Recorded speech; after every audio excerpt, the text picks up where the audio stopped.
Pai, estamos aqui novamente, Senhor, assentados aos Teus pés, na expectativa de crescermos, sermos nutridos, a nossa visão se dilatar, e aquilo que é o propósito eterno e maravilhoso e desafiador do Senhor para cada um de nós, possa se cumprir.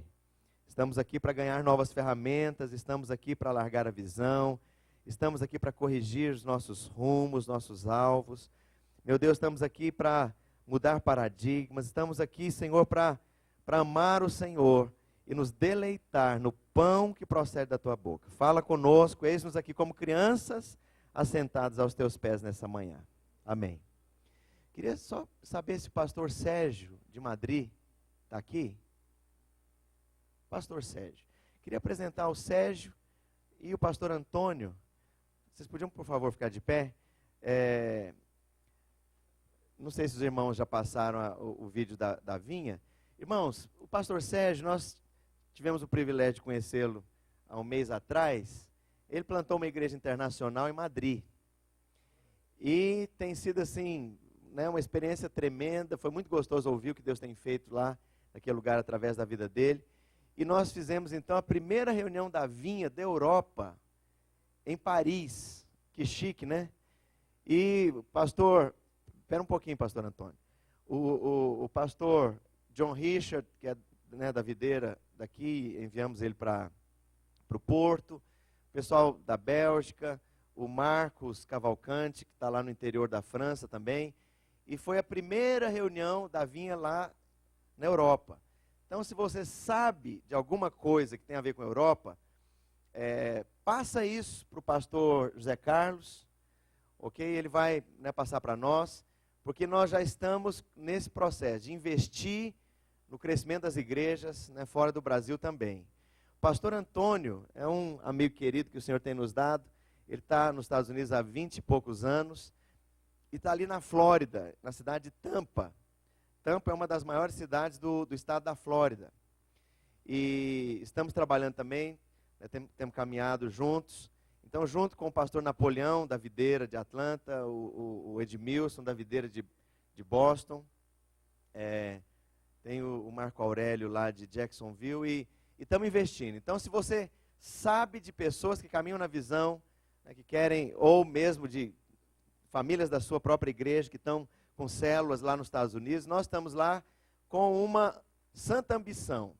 Eu quero, nesse ano que a gente está chamando de sabático, que na verdade está mais para segunda-feirático, a gente quer estruturar a vinha nos Estados Unidos, a vinha na Europa e a vinha aqui na América do Sul.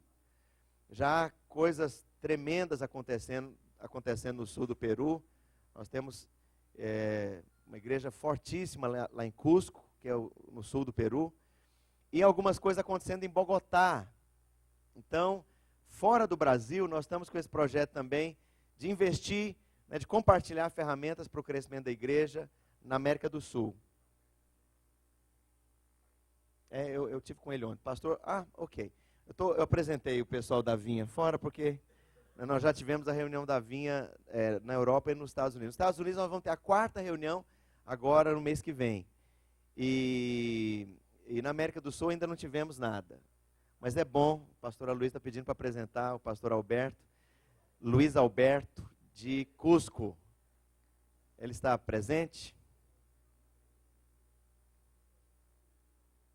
Está do lado de fora? Foi comprar livro? Ok, tá. Quando ele voltar, se a gente lembrar, a gente faz isso. Então, faz essas informações. O seu pessoal, né, chegou. Dá uma acenadinha. Aquele irmão lá, Luiz Alberto, de Cusco, no Peru. Faz essas informações chegar, por favor, ao pastor Zé Carlos, ou se você quiser, a mim também. Né? O meu e-mail que eu uso mais é pastor, por extenso, Marcelo Videira, tudo emendado, minúsculo, hotmail.com. Fácil. Pastor Marcelo Videira, hotmail.com. Amém.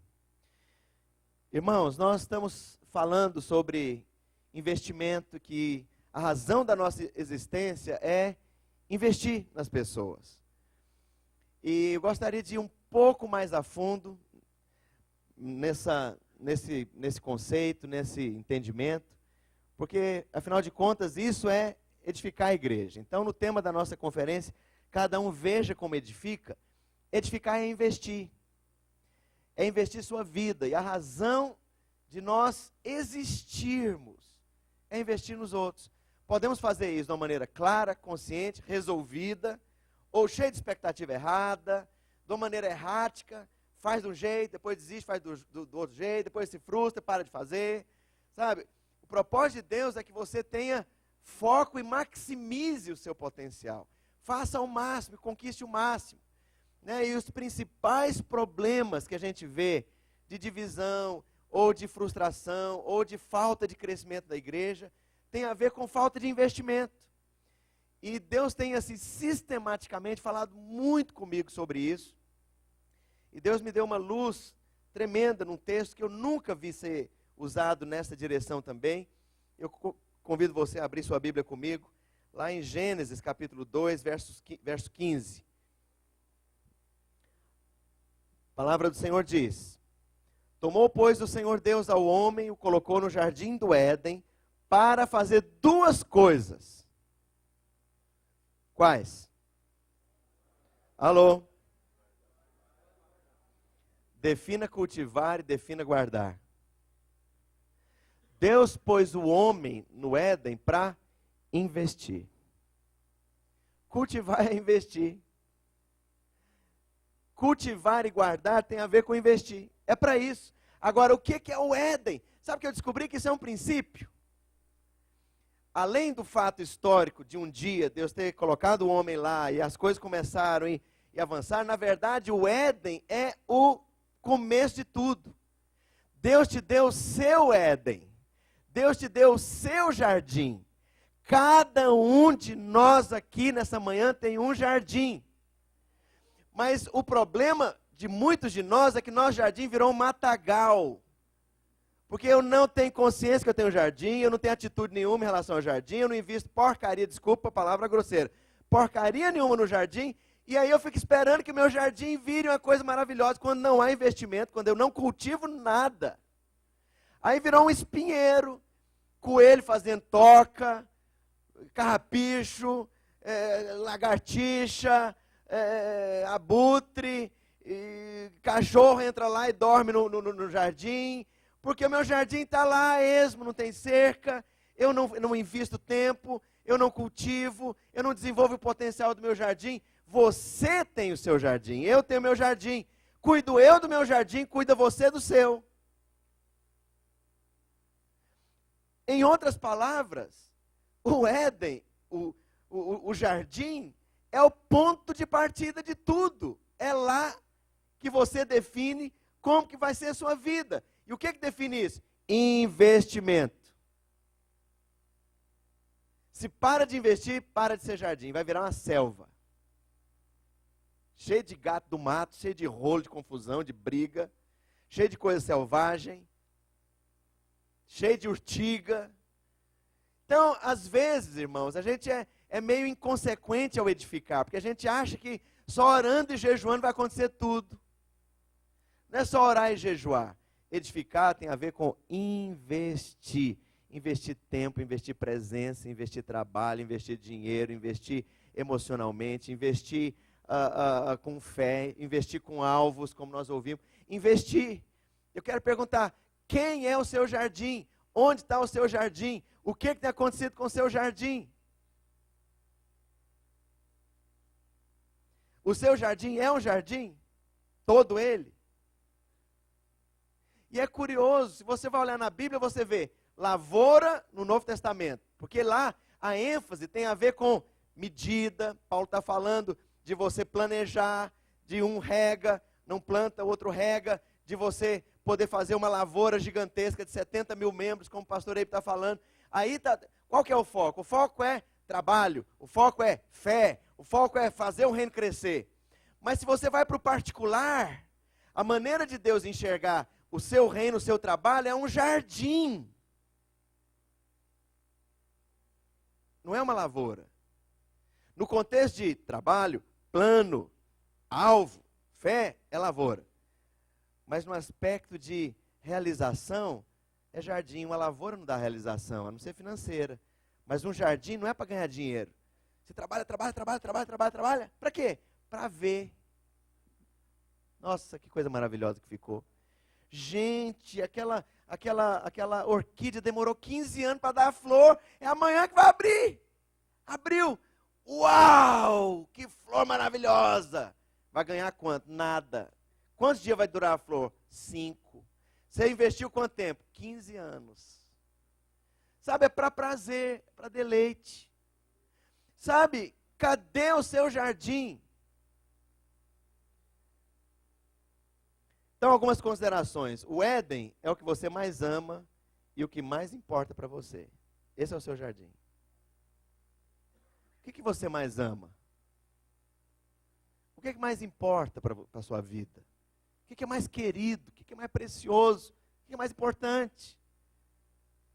O que é? Vai definindo aí no seu coração à medida que a gente avança. Às vezes nós estamos investindo, desculpa, uma outra expressão bem popular, às vezes nós amarramos o nosso burro no que não é importante. E o nosso jardim virou espinheiro. Outra consideração, crescemos em todos os quadrantes quando desenvolvemos o potencial do Éden através do investimento pessoal que fazemos.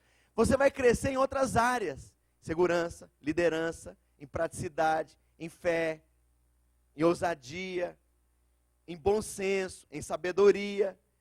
Sabe por que tem um bocado de gente tola? Porque não investe também. Como não investe, não aprende a investir. O Éden é o ponto de partida de tudo que Deus deu a você. Esse é um princípio do Éden. O Éden não é tudo. O Éden é só o comecinho.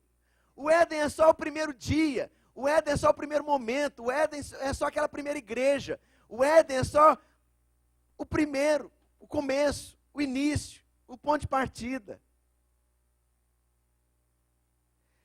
O que acontece lá vai determinar o seu futuro. O que você está fazendo com o seu jardim vai determinar o seu futuro. Vai determinar o seu tamanho.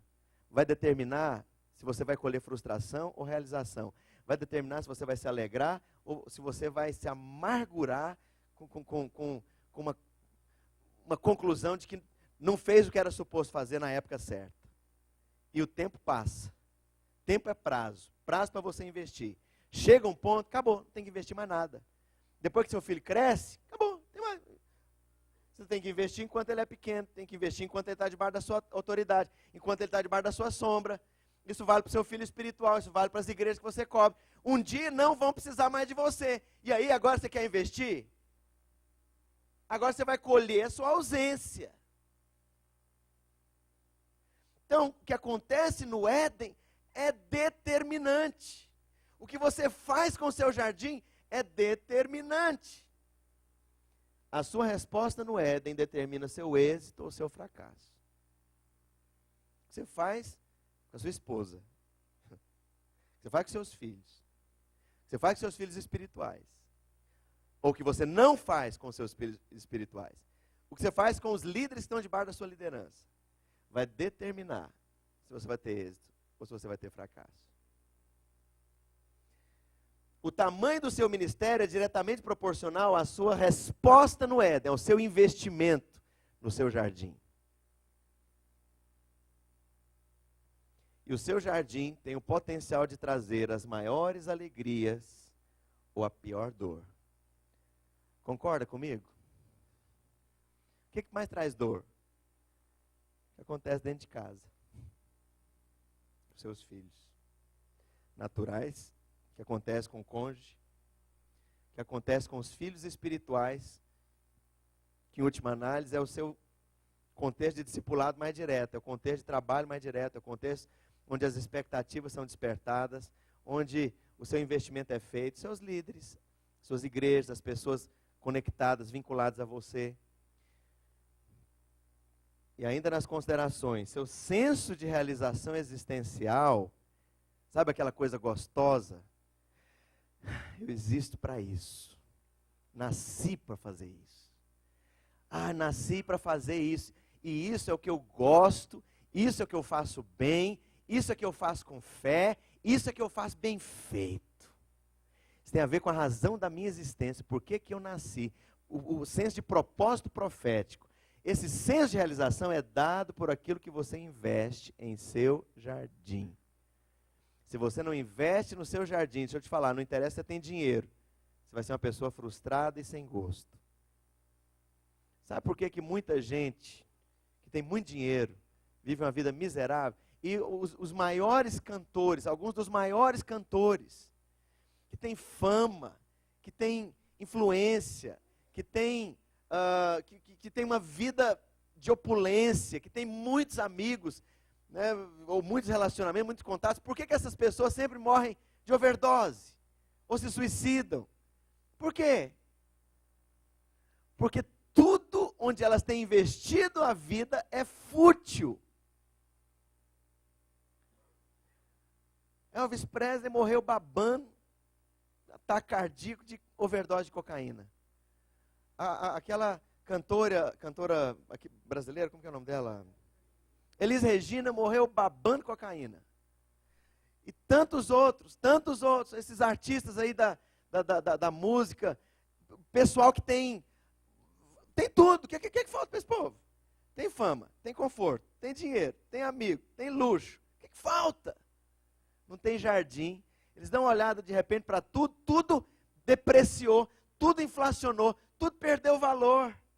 Por quê? Porque falta o principal, que é propósito,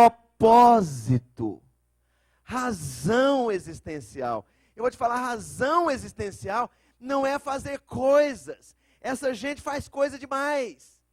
É reconhecido pelo que conquistou, pelo que fez, pelo que comprou, pelo que ganhou, pelo que se tornou.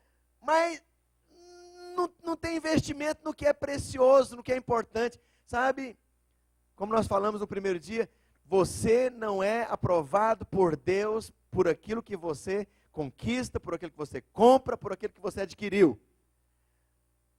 Mas pelo que você gerou e em que você investiu.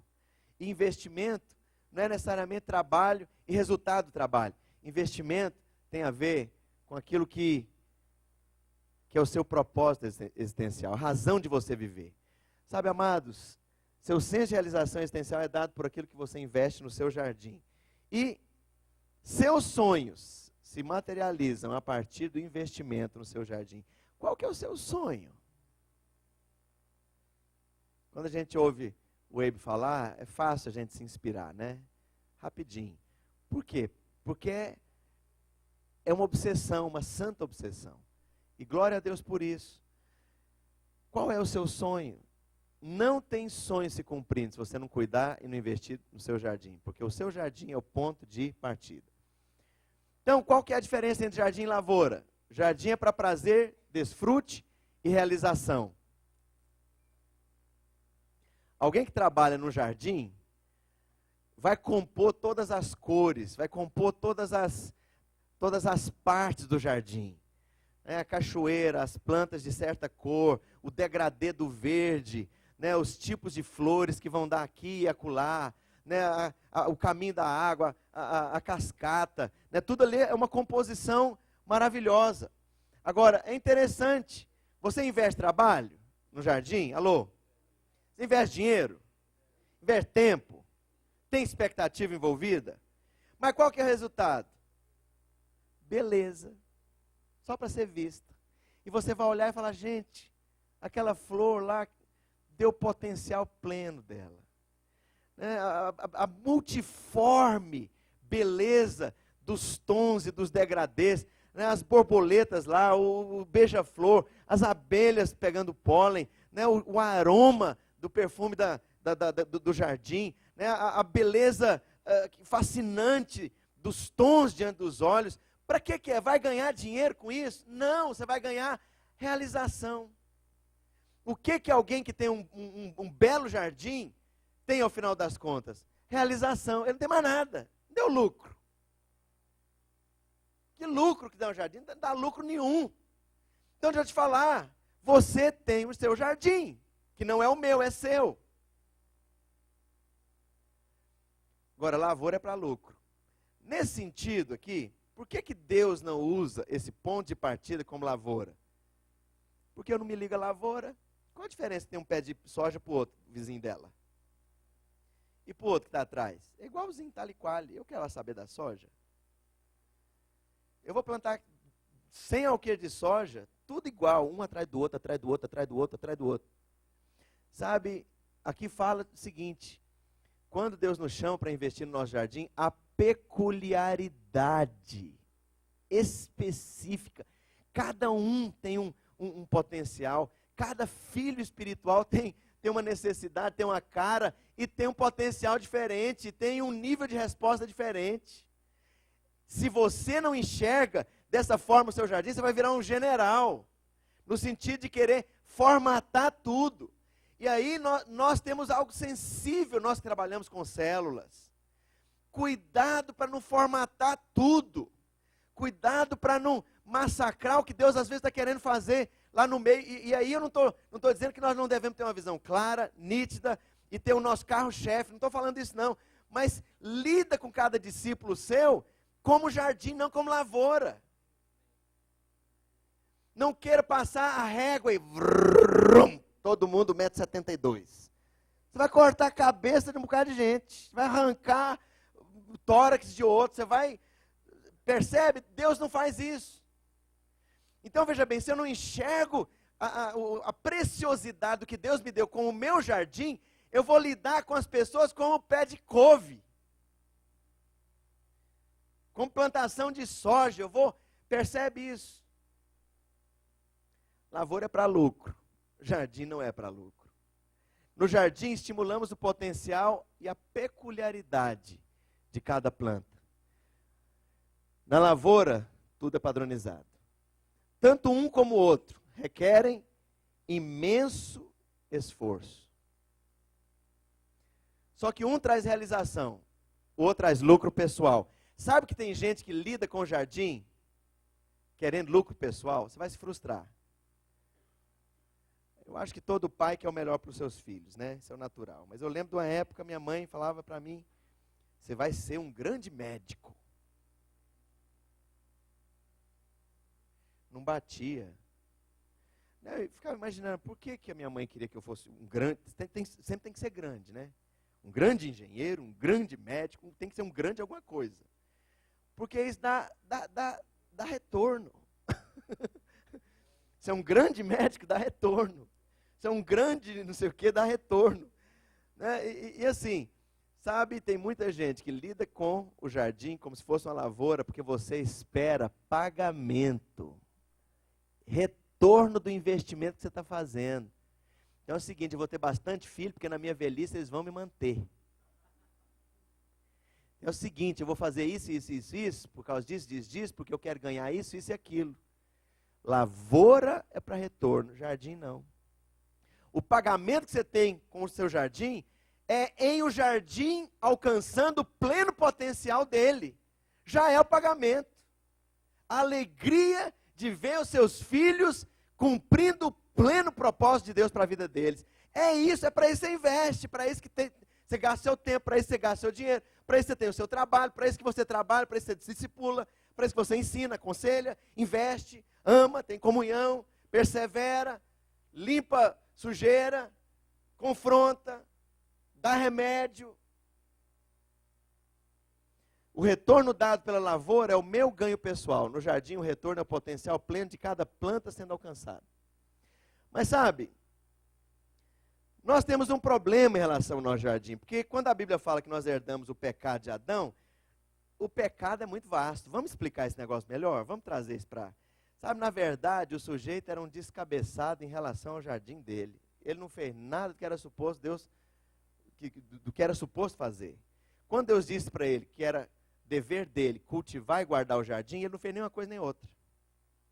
Por isso você está aqui. Fala para o seu vizinho, você está aqui por causa do Adão lambão.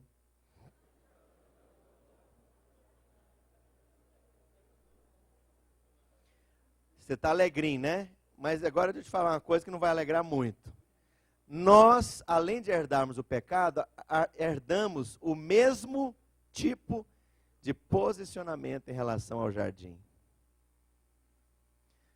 A gente que lida com a igreja há muito tempo, sabe qual a razão dos problemas na igreja? É gente que não cuida do jardim. É gente que não está presente onde devia estar, que que devia falar quando devia falar, mas quando ele devia falar, ele cala. E quando é na hora de calar, ele fala. Sabe, é gente que não cultivou, ou que não guardou, ou que não investiu, ou que não... Sabe, basicamente é falta de investimento. E é interessante, Adão não cultivou nada, muito menos protegeu aquilo que deveria ter sido o seu mais precioso investimento de vida. Então vamos recapitular aqui rapidamente. Nós não temos tempo para ler todo o texto lá de Gênesis e da queda, Gênesis 3, se você quer depois fazer um estudo. Irmãos, isso aqui, ora, merecia sentar com a equipe de discipulado e destrinchar. O que Adão não fez que nós devemos fazer? Então, a primeira coisa que Adão não fez, ele não investiu. Mas vamos definir o que é não investir. Primeiro, Adão renunciou à liderança. Ele foi negligente com o seu jardim. Renunciar à liderança é não ter alvo, pastor Eibe. É não dar direção para potencial, queridos pastores, irmãos, irmãs. A gente tem falado, isso já é repetição, porque vocês já ouviram a gente falar isso, um pastor que não investe no seu rebanho é um perigo. Porque o tempo vai passar, as pessoas vão envelhecer, as oportunidades vão se fechar, e ele não investiu em ninguém. Ele não despertou liderança de ninguém, ele não investiu e desenvolveu potencial de ninguém. Está uma coleção de potencial lá, se perdendo debaixo do bigode desse pastor, dessa pastora, dessa pastriz, desse apóstolo, dessa apostila.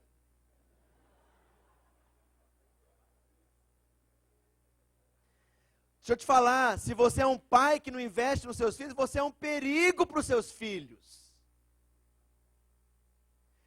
Porque o brilhantismo, a inteligência, o potencial espiritual, o potencial intelectual dos seus filhos, você não vai desenvolver. Investir no jardim não é pagar a conta do aluguel, pôr na escola, dar comida e dar remédio no dia que o menino está tossindo, não. É mais. É você entender que aquela plantinha que é o seu filho, a sua filha, que está desenvolvendo debaixo da sua sombra, Deus te confiou aquele potencial por curto período de tempo, para ser alvo do seu investimento, investimento emocional, monitorar a saúde do seu filho, da sua filha, cuidar do desenvolvimento intelectual dele, mas também do desenvolvimento espiritual, é investir tempo, investir emoção, a sua estrutura emocional, investir trabalho, investir grana, dinheiro, carvão, bufunfe, arame, money. E vou te falar, quando a gente investe em filho, é só dinheiro que vai embora. O que vai voltar de dinheiro que você põe na vida de filho? Não volta nada, e filho é caro. É muito tempo com muito dinheiro. Dinheiro de escola, dinheiro de roupa, dinheiro de passeio, dinheiro de alimentação. Você gasta. Agora é engraçado, quando vem para a igreja, nós não queremos enxergar da mesma forma. Não, com igreja não, aí não é filho não. Aí é empregado. Espera lá, a Bíblia diz que nós somos família de Deus. A Bíblia diz que Deus se intitula Pai. A Bíblia diz que nós estamos estabelecidos no paradigma de família e não de organização em primeiro lugar. Então veja bem, Adão renunciou à liderança. Quando ele renuncia à liderança? Quando ele é levado a reboque pelas iniciativas de Eva. Levado a reboque para estar debaixo ali da árvore do conhecimento do bem e do mal, debaixo da amizade, da intimidade com a serpente. E ele não deu basta. Falou, opa, essa conversa está indo longe demais, está estranho esse negócio. Sabe, ele não colocou porta e janela. A Bíblia diz o seguinte, que aquele que edifica a casa sobre a rocha, a casa vai ficar. O que é a casa? Novamente, é o seu projeto existencial. A sua casa sobre a rocha é o seu jardim. A sua casa é o seu ministério, a sua família são os seus filhos espirituais e naturais. Agora, uma casa tem parede, para o lixo não entrar. Uma casa tem porta, para você fechar a porta, a porcaria não entrar, o ladrão da noite não entrar, os cães não entrar, então tem que fechar a porta. Uma casa tem janela, para você fechar a janela. Uma casa tem telhado, significa proteção espiritual. Eu vou guardar espiritualmente a minha família. Agora, Adão não fez nada disso. A Bíblia diz que ele em solidariedade, não diz nesses termos, mas em outras palavras, a Escritura mostra que Adão, em solidariedade com o pecado de Eva, pecou também. Pecou junto. Por quê? Ele não se posicionou, ele não liderou, ele renunciou. Quero perguntar, como é que anda o seu jardim? Adão se omitiu. Quando era preciso fazer alguma coisa, não fez nada. Deixou acontecer, deixou rolar. A coisa foi, e se desenvolveu, e criou barba, e a barba cresceu, e molhou na sopa, e a barba ficou branca. E está lá o Adão, vendo a coisa acontecer. Eva, amicíssima da surucucu. As duas viraram amigas, trocavam receita. Incrível. E a vida, o jardim, o ministério, o trabalho, o foco de Adão indo para o brejo. E as duas conversando, batiam altos papos, ia para a academia fazer aeróbica junto. Eva e a Cascavel. E Adão vendo lá, passeando junto. Nossa, que bolo de carne gostoso. Quem te deu essa receita? Foi a Su. Que Su? Curi. Adão se omitiu. Adão calou-se quando ele devia ter falado. Sabe, deixa eu te falar uma coisa, irmãos. Às vezes, olha para mim, às vezes é difícil falar. Você vai se indispor com gente que é preciosa. Você vai criar problema, onde o problema só está debaixo da pele. Você vai forçar o problema a aparecer. Quando você se posicionar, quando você falar o que você deve falar, você vai precipitar a manifestação do problema. Mas é suposto fazer isso. A gente que é pastor, quantas vezes a gente passa por situação, você percebe que o problema está debaixo da pele. E aí você fica até com preguiça de mexer com aquilo. Porque vai sair pus, vai doer, vai criar problema, gente vai sair da igreja, não sei o quê, tarará. Então você deixa do jeito que está para ver como é que fica. E como é que fica? O jeito que já estava. Aí você vai ver que o jeito que já estava vai piorar. Até que mais cedo ou mais tarde, você vai perder o controle do problema e agora é tarde demais. Adão calou-se quando ele devia ter falado. Quando ele devia ter se posicionado. Agora, isso é questão de todos nós. Adão não assumiu a responsabilidade pela falta de investimento e proteção. Ele não assumiu a responsabilidade em momento nenhum. Jogou a culpa nela, na Eva, quando Deus vem. Incrível, a gente já falou disso também, eu quero passar rápido por isso. Mas Deus vai confrontando os responsáveis. Deus fala com Adão, Adão fala, foi a Eva. Aí Deus fala com Eva, a Eva fala, foi a surucucu. Aí ele fala com a surucucu, foi o periquito. Aí depois Deus vai voltando. Quando Deus volta, termina em quem? Onde começou? Foi sua mulher, não, foi você. Foi você o principal responsável. Você devia ter guardado a vida dela, não põe culpa nela. É você que foi ausente. É você que de alguma forma não estava lá. Foi você que não deu os parâmetros, foi você que não deu rumo para casa, foi você que não deu propósito. Quando não há propósito, nós nos perdemos. No meio da fazeção de coisa, no meio do ativismo da igreja, onde não há propósito, as pessoas se cansam de fazer coisas. Irmãos, quando a coisa sai fora dos trilhos, é porque não havia propósito mais. O que antes era propósito virou ativismo, virou coisa repetitiva, virou fazeção de coisa. E na igreja nós corremos este risco. Mesmo com célula, mesmo com visão, mesmo com uma série de coisas. É preciso reenergizar. Eu vi um negócio lá do Ceará, depois eu quero te mostrar sobre reenergizar. Mas é preciso reenergizar, revigorar o propósito, porque é o propósito que te arrebata, é o propósito que te enche de paixão. Adão culpou a sua equipe pela sua omissão. A equipe dele era Eva, mas às vezes nós esse povo aqui é tudo preguiçoso. Não, mas é a sua equipe. Deixa eu te falar. Você, o seu êxito ou o seu fracasso não é medido por você, é medido pela sua equipe. A equipe que você tem é que vai determinar seu êxito ou seu fracasso. Se você tem uma equipe melhor do que você vai cumprir o alvo. Agora, se você tem uma equipe que é terrível, a sua equipe vai determinar o seu fracasso. Você não é medido por si, você é medido pela equipe que você tem. Adão culpou a equipe. Adão fugiu. Irmãos, isso é típico de quem enfrenta problemas e não tem maturidade ou não tem a decisão de, tá bom, a porcaria está aí, e agora, o que eu vou fazer? Tá, a situação está essa, e aí, o que é suposto eu fazer? Adão fugiu. Já viu isso em algum lugar? Quando a pressão aumenta, cadê? Fugiu. Ah, mas tem problema no casamento. Fugiu. Ah, mas tem problema na igreja. Fugiu. Ah, mas tem problema com os filhos. Fugiu. E fugir, às vezes, é negar. É falar que não é. É dizer que não tem. É fazer de conta que não aconteceu nada. É entrar naquela negação meio insana. Adão fugiu. Eu quero perguntar, você vai fugir também? É típico de gente que não quer investir no jardim, fugir. Adão não encarou suas limitações, antes fantasiou e negou a realidade. Adão fugiu de crescer enfrentando os fracassos. Olha, deixa eu perguntar, sabe qual a diferença entre pessoas de êxito e pessoas que nunca conquistam nada? Pessoas de êxito, embora experimentem ocasionalmente fracasso, enfrentam fracasso.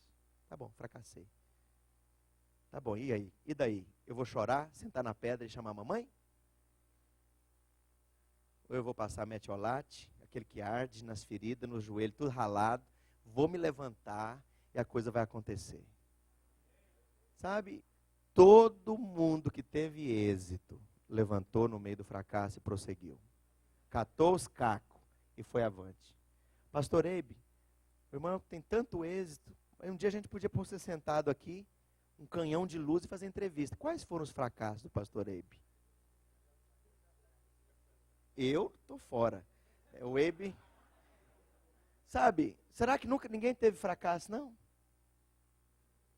Sabe, pessoas de êxito construíram o êxito em cima dos alicerces do fracasso. Quem não construiu nada é porque não aproveitou o fracasso, como Viga Baldrame, como estaca. Então o que você vai fazer? Fala para o seu vizinho, o que você vai fazer? Vai chamar a mamãe? Aí, deixa eu falar uma coisa aqui. As irmãs que me desculpem, mas eu tenho uma teoria. Que o problema não está com vocês, o problema está nos homens.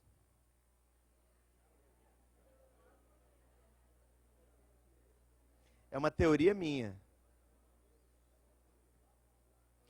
Irmãos, uma mulher estimulada, uma mulher que tem segurança, uma mulher que tem investimento, uma mulher que tem suporte, uma mulher vai longe, arrebenta, decola, desenvolve, cresce, amadurece. Agora, uma mulher que tem que arrastar um menino, o filho mais velho, casou com ele, é o filho mais velho dela. Essa mulher nunca vai alcançar nada, não vai nunca, porque é o filho, casou com o filho. O cara precisa de uma mãe, aí casou com ela e ela é a mãe dele. Sabe, qual mulher que é feliz desse jeito? Enfim, então, homem fala, menino se cala. Homem enfrenta, menino dá desculpas. Homem luta, menino foge assustado. Homem vai até o fim, menino para sempre no meio do caminho. Homem enfrenta a dor, menino busca somente o prazer e foge do desconforto. Devagar, né? Não, depois vocês vão receber um CD. Vai receber um CD com esse negócio? Alô? Parece que o pastor Messias tinha falado isso. Enfim. Homem lidera, menino abdica, renuncia. entrega para o outro. Homem se responsabiliza, menino arranja culpados. Ninguém vai falar, ai não. Homem combate, menino se alia ao inimigo. Não é de jeito? Hã? Quem é o seu jardim? Primeiro, o seu jardim é sua mulher, irmão. Ela está aí, do seu lado, pega na mão dela, olha nos olhos dela e fala, você é o meu jardim. Então deixa eu dizer uma coisa aqui. Alô? Agora vocês, irmãs, sabem quem é o seu jardim? É o seu marido. Olha nos olhos dele e fala, você é meu jardim. Não conversa, é só para falar isso. Olha para mim aqui. Um homem pode transformar uma mulher num farrapo humano.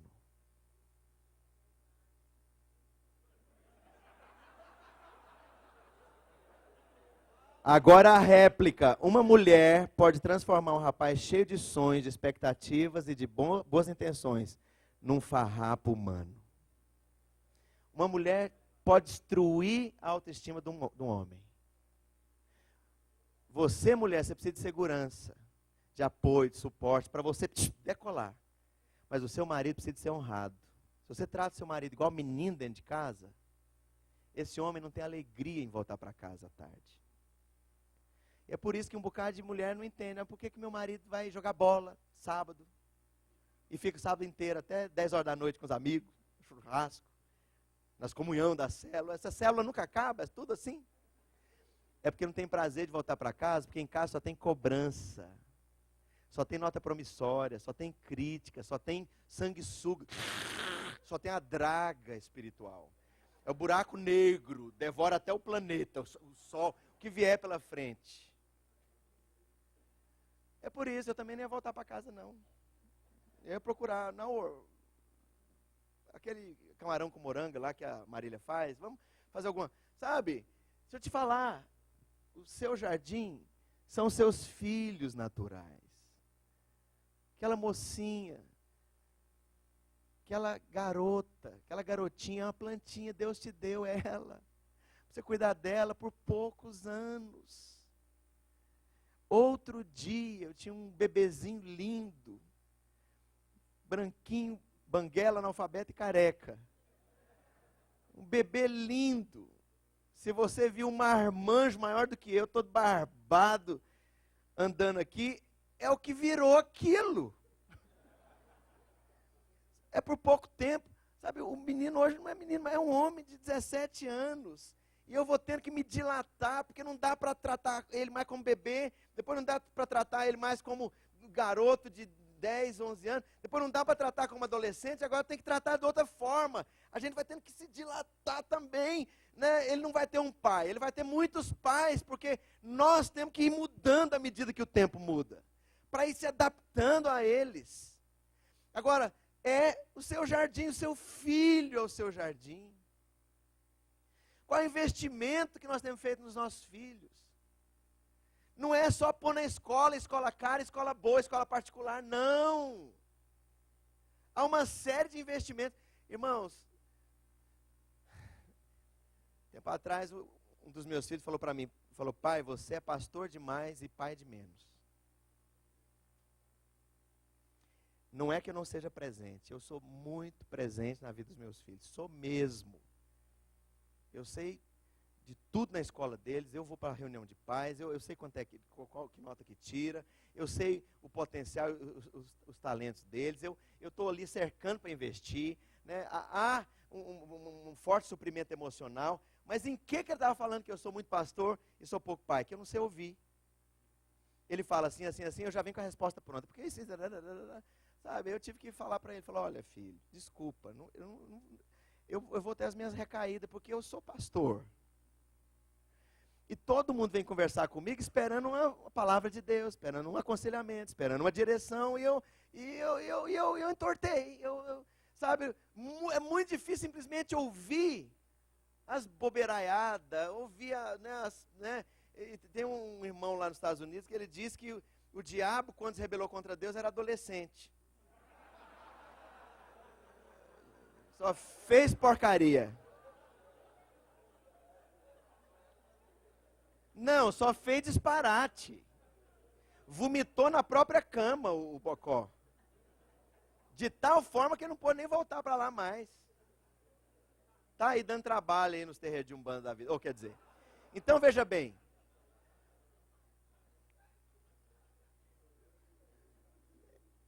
E aí eu tive que reconhecer, eu preciso ouvir diferente, eu preciso ouvir até o final.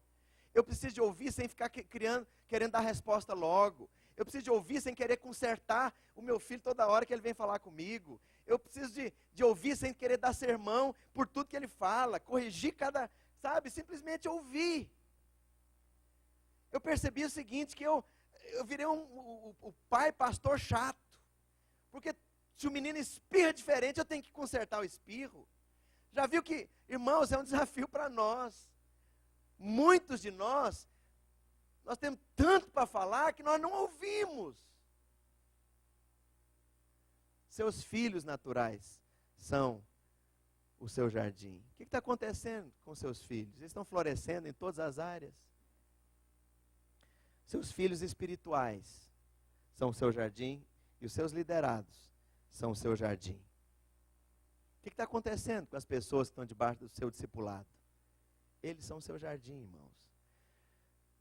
Eu amo estar aqui em Goiânia, eu amo viajar pelas nossas igrejas, eu amo estar com os irmãos da vinha, eu amo estar com a igreja. Mas é diferente quando eu vou lá em São Paulo. Porque, de alguma forma, é a minha responsabilidade primária.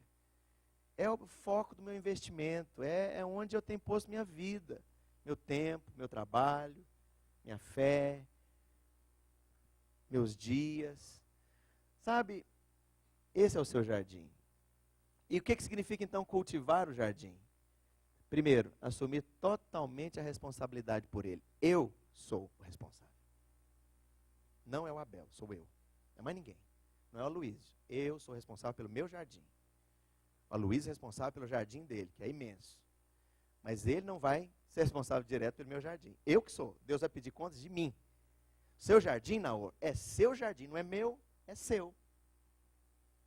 O que vai acontecer com o seu jardim é problema seu. Muitos de nós estamos querendo terceirizar o jardim. Companhia de obras e flores. E você faz ao contrário. Esse negócio, enfim, não vai terminar bem. Cultivar o jardim tem a ver com despertar a liderança. O que é despertar a liderança? É dizer para alguém que não está acreditando muito em si próprio, filho, você vai lá, você vai conseguir, você tem possibilidade sim. E não é fantasiar e não é enganar as pessoas não, é se tornar um farejador de potencial. Jesus fez isso o tempo todo, Paulo fez isso o tempo todo. Por que você acha que Paulo requer Timóteo na equipe dele? Está lá o rapaz santo, moço de Deus, orava, jejuava, menino precioso, jovenzinho. Certamente Timóteo nessa época aí devia ter entre 20 e 24 anos, alguma coisa assim. E Paulo falou, eu quero esse menino na minha equipe. Por quê? Potencial. Você precisa farejar o potencial para não desperdiçá-lo. Investir significa descobrir potencial, mas também desenvolvê-lo, treinar, dar tarefa, ensinar. Investir significa abrir caminhos. O que é abrir caminho? É o seguinte, por enquanto você esteve sempre aqui debaixo da minha sombra, agora nós vamos plantar uma igreja em tal lugar. Vamos fazer junto. Você era líder de célula, agora você vai se tornar um discipulador. Era discipulador, agora você vai se tornar um líder de rede, um obreiro. Você fazia isso assim, agora estou te dando um comissionamento mais alto, monitorado. Não estou ausente, vamos fazer junto. Agora, à medida que a maturidade cresce, essa presença sua vai diminuindo. Não tem sentido você dar tapa na mão do menino de 18 anos para falar, não põe a mão na tomada. Da mesma forma, maior maturidade, menor autoridade. Investir significa compartilhar tudo.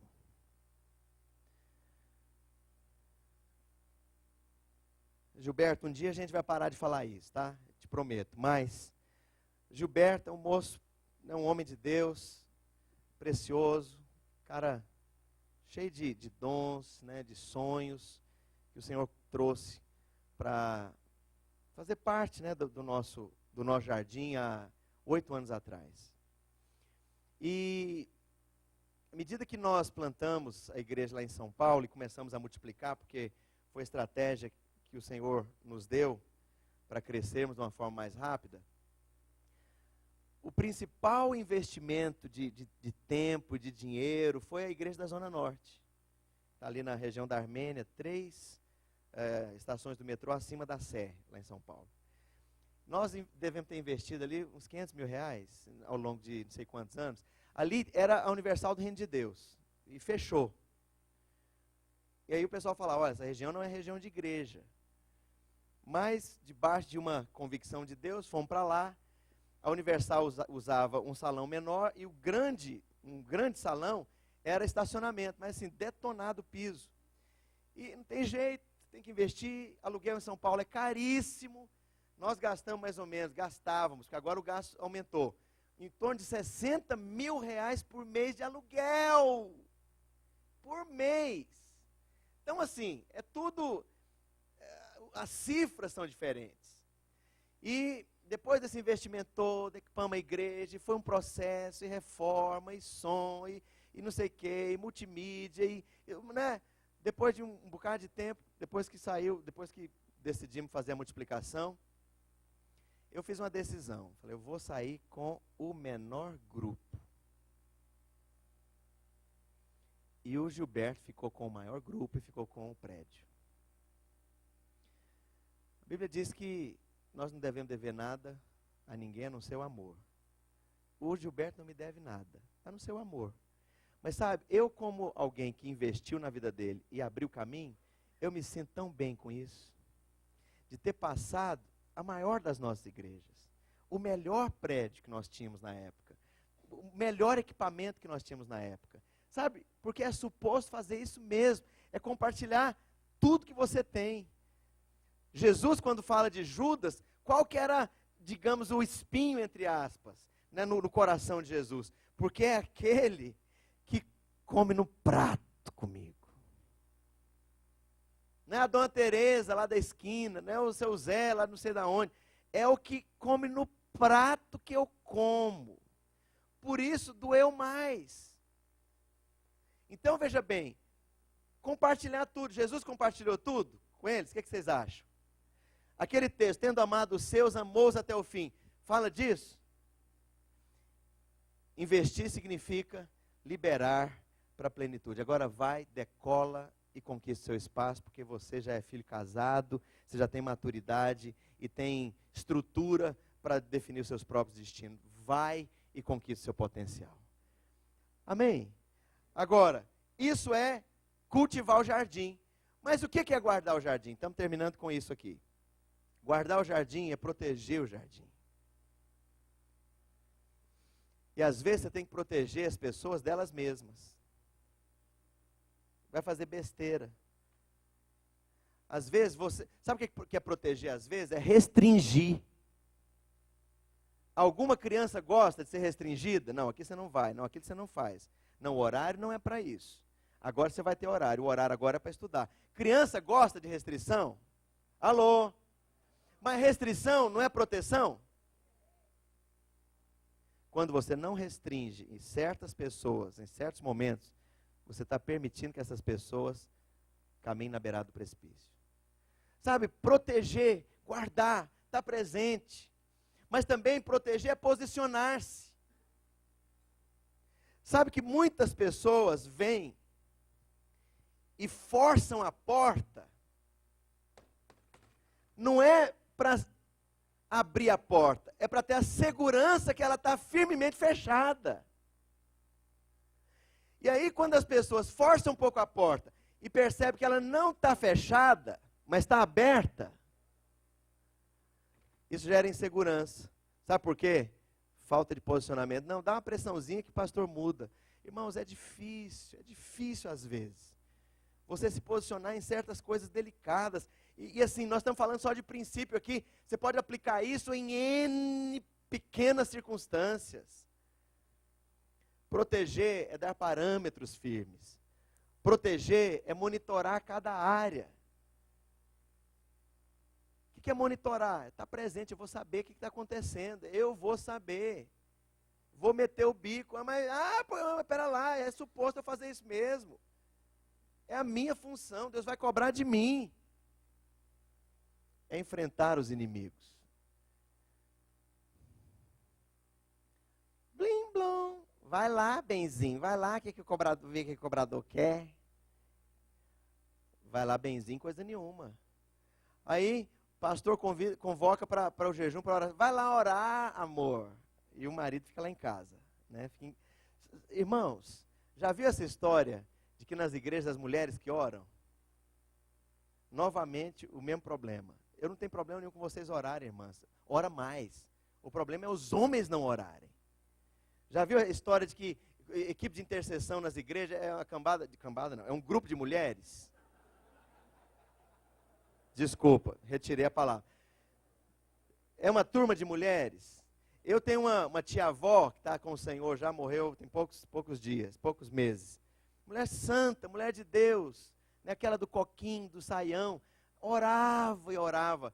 E uma vez eu estive lá não vou nem falar a cidade, senão né, o povo que pegava no meu pé vai voltar a pegar. Mas no interior aqui de Goiás, a cidade não está nem no mapa. É lá que a minha tia-avó morava. E eu via cedinho, ainda de madrugada, escuro, aquele grupo de irmãs indo orar na igreja. Mas cadê os homens? De onde nasceu esse negócio que é a mulher que ora? Sabe, eu quero dizer uma coisa, irmãos, é homem que ora. As mulheres oram também, por favor, continue orando, ora mais, irmãs. Mas o meu problema é com o homem não orar. Isso significa o quê? Que nós não estamos enfrentando o inimigo, estamos delegando isso para outras pessoas. Proteger significa pôr guardas à porta. E finalmente, proteger significa levantar cercas. Aqui não, opa, alto lá.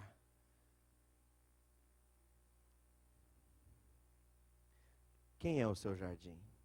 Onde está o seu jardim? Palavra do Senhor. Como é que eu desligo isso aqui, Messias?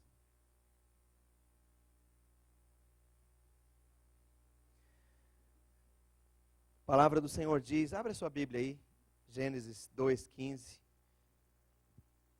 Tomou, pois, o Senhor Deus ao homem, põe o seu nome aí, e o colocou no jardim do Éden, para o cultivar e o guardar. Quantos querem desenvolver o seu jardim e vê-lo em plenitude, rendendo todo o seu potencial de beleza, de fruto, de crescimento, de grandeza? Sabe o que é a igreja em células? Um grande jardim. Igreja em células é um grande jardim. Quem é o seu jardim? Eu quero convidar você a ficar de pé nesse instante.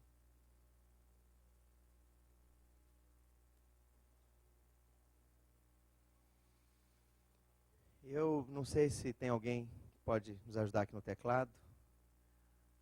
As pessoas do louvor. Se nós tivermos possibilidade de fazer isso, bem. Se não, mas preste atenção aqui.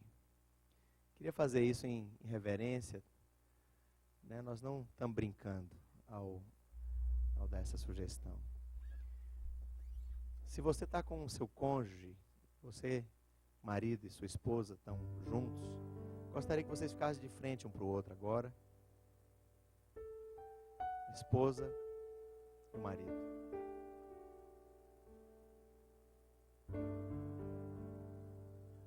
Agora eu gostaria que você, que é marido, se ajoelhasse de frente diante dela. Estamos fazendo isso com reverência, não estamos brincando não. E só se for possível, nós estamos com muita gente aí, eu gostaria que você impusesse as mãos sobre os pés dela e orasse por ela nesse entendimento. Deus me pôs na sua vida para investir em você, para te promover, para te levar a crescer. para abrir caminhos, para acreditar em você. Eu sou a primeira pessoa que deve acreditar em você. E se você, marido, consegue fazer isso, ao orar pela sua esposa, ore com o rosto nos pés dela. Faça isso.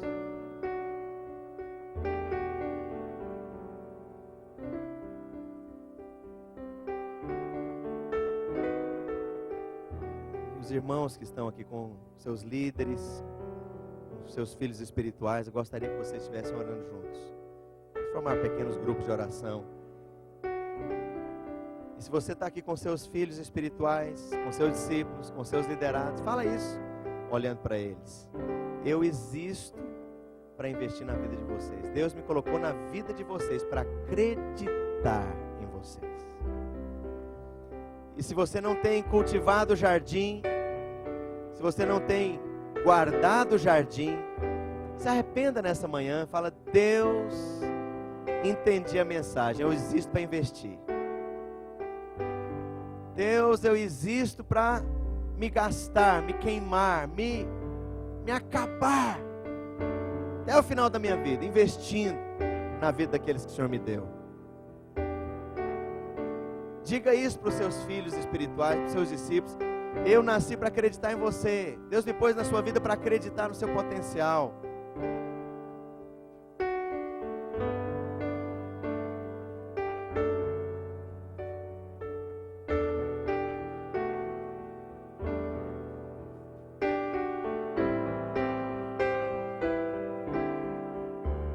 Se você tem percebido em você atitudes de menino e não de homem, se arrependa diante do Senhor. Fala: Deus, me dá graça para mudar, me dá graça para me posicionar melhor, me dá graça para guardar o que o Senhor me deu.